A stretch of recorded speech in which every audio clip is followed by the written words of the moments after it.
બોલો શ્રી પુરુષોત્તમ ભગવાનની જય, કાઠા ગોયરમાની જય। ઓમ શ્રી કૃષ્ણાય વાસુદેવાય હરયે પરમાત્મને પ્રણત ક્લેશનાશાય ગોવિંદાય નમો નમઃ, ગોવિંદાય નમો નમઃ। નમસ્કાર મિત્રો, આપ જોઈ રહ્યા છો આપણી યુટ્યુબ ચેનલ શ્યામાશ્યામ દર્શનમાં આપનું હાર્દિક સ્વાગત છે। અત્યારે આપણે અધિક માસ એટલે કે પુરુષોત્તમ માસમાં આપણે કથા સાંભળી રહ્યા છીએ। તો આ વાર્તા સાંભળવા મારી સાથે અંત સુધી જોડાયેલ રહેજો। તો આ વિડીયો પસંદ આવે તો લાઈક કરજો, શેર કરજો અને સબસ્ક્રાઈબ કરવાનું ભૂલતા નહીં, જેથી આવનારા બીજા વિડીયોની માહિતી આપ સુધી તરત પહોંચે। અધ્યાય 25મો, વ્રત ઉત્થાપન વિધિ। સૂત પુરાણી બોલ્યા, હે સોનકાદિક મુનિઓ, રાજા દ્રઢ ધનવાને પુરુષોત્તમ માસના વ્રતની ઉત્થાપન વિધિ અંગે પૂછતા મુનિ વાલ્મીકીએ તેમને જણાવ્યું હતું તે હું તમને હવે જણાવું છું। પુરુષોત્તમ માસમાં કૃષ્ણ પક્ષમાં 14 અથવા 8મને દિવસે વ્રતનું ઉત્થાપન કરવું। સવારની સર્વ ક્રિયાઓ પતાવ્યા પછી 30 બ્રાહ્મણોને પત્ની સહિત આમંત્રણ આપવું, નહીં તો શક્તિ મુજબ 3, 5, 7 બ્રાહ્મણને બોલાવવા। અડધો મણ, 10 શેર, 5 શેર કે 2.5 શેર જુદા જુદા 5 જાતના ધાન્યને લાવીને ભૂમિ પર મંડળ રચવું। આ મંડળ ઉપર સોના, રૂપા, તાંબા કે માટીના છિદ્ર વિનાના 4 ઘડા સ્થાપવા। તેમના પર ફળો મૂકીને વસ્ત્રો, ફૂલો, ચંદન આદિથી પૂજા કરવી। ત્યારબાદ વાસુદેવ, બલભદ્ર, પ્રદ્યુમન ને અભિરુદ્ર એ 4 દેવોનું સ્થાપન કરવું। 4 બ્રાહ્મણો પાસે પૂજન કરાવીને તેમને ભોજન, વસ્ત્ર અને દક્ષિણા આપવા। 4 દિશામાં દીપકો મૂકવા અને પત્ની સહિત ભગવાન પુરુષોત્તમની પૂજા કરવી તથા વાસુદેવાય સ્વાહા એ મંત્રોથી તલનો હોમ કરવો। હોમ દરમિયાન હે પુરુષોત્તમ ભગવાન, મારા અર્ધનો આપ સ્વીકાર કરો, હું આપને નમસ્કાર કરું છું તેમ પ્રાર્થના કરવી અને ધ્યાન ધરવું। બાદ પૂજા કરાવનાર બ્રાહ્મણને સોના સહિતનું પાત્ર દાનમાં આપવું। આચાર્યને સંતોષ થાય તેટલી દક્ષિણા આપવી। ઉપરાંત આમંત્રિત બીજા બ્રાહ્મણોને ભોજન કરાવી દક્ષિણા સાથે વાછરડા સાથેની ગાય દાનમાં આપવી। તેલ અને ઘીના પાત્રો, વસ્ત્રો, શિવ પાર્વતીની મૂર્તિ, પગરખા આદિ દાનમાં આપવું। જો શક્તિ હોય તો શ્રીમદ ભાગવતનો ગ્રંથ આપો। બ્રાહ્મણની પત્નીઓને પણ વાંસના સુપડા, હળદર, કંકુ અને બંગડીઓ દાનમાં આપવી। બાદ વ્રત દરમિયાન થયેલ ભૂલચૂક બદલ ભગવાન સમક્ષ હાથ જોડીને ક્ષમા માગવી।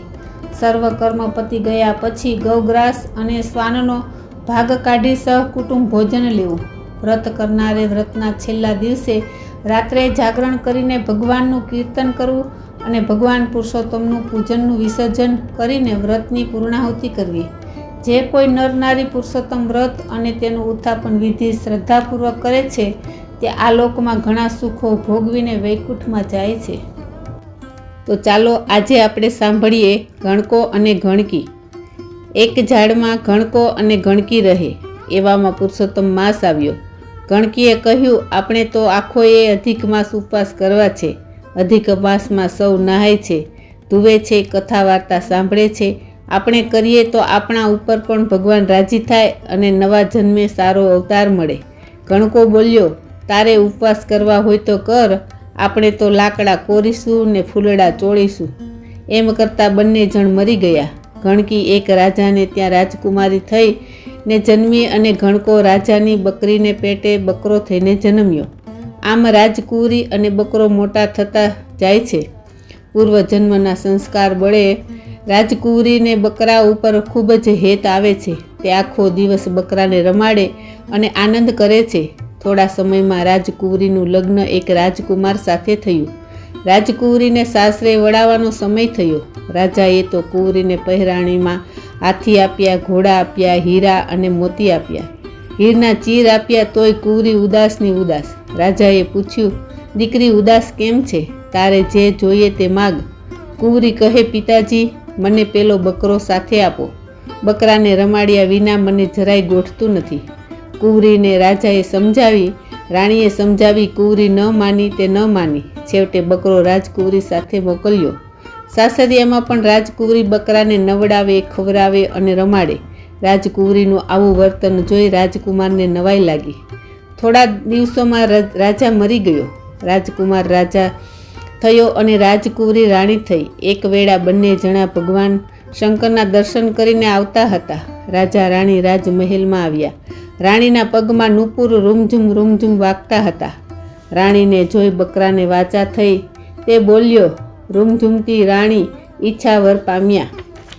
રાણી બોલી, હારે ઢૂંડા, હા મેં કર્યા ઉપવાસ, તે કુરકુર ગુરગુર ખાયા ગયા ભવાની કમાણી, તેથી હું થઈ રાણી.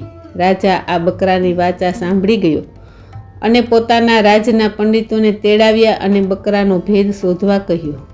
પંડિતોએ બકરાના પૂર્વજન્મની વાત કરી કહ્યું, રાજન, જો તમે અધિક માસના 5 ઉપવાસ કરો અને તેનું પુણ્ય બકરાને અર્પણ કરો તો તેનો મોક્ષ થાય. રાજા રાણીએ ખરા ભાવથી પુરુષોત્તમ માસના ઉપવાસ કર્યા અને 5 ઉપવાસનું ફળ બકરાને અર્પણ કર્યું. ત્યાં તો બકરાનો દેહ છૂટી ગયો અને દેહમાંથી એક દિવ્ય પુરુષ પ્રગટ થયો. તેને લેવા સ્વર્ગમાંથી દેવદૂત આવ્યા અને વિમાનમાં બેસાડી સ્વર્ગે લઈ ગયા. પુરુષોત્તમ માસના ઉપવાસના પ્રભાવથી બકરાનો પણ મોક્ષ થયો. બોલો પૂર્ણ પુરુષોત્તમ ભગવાનની જય. કાઠા ગોરમાની જય.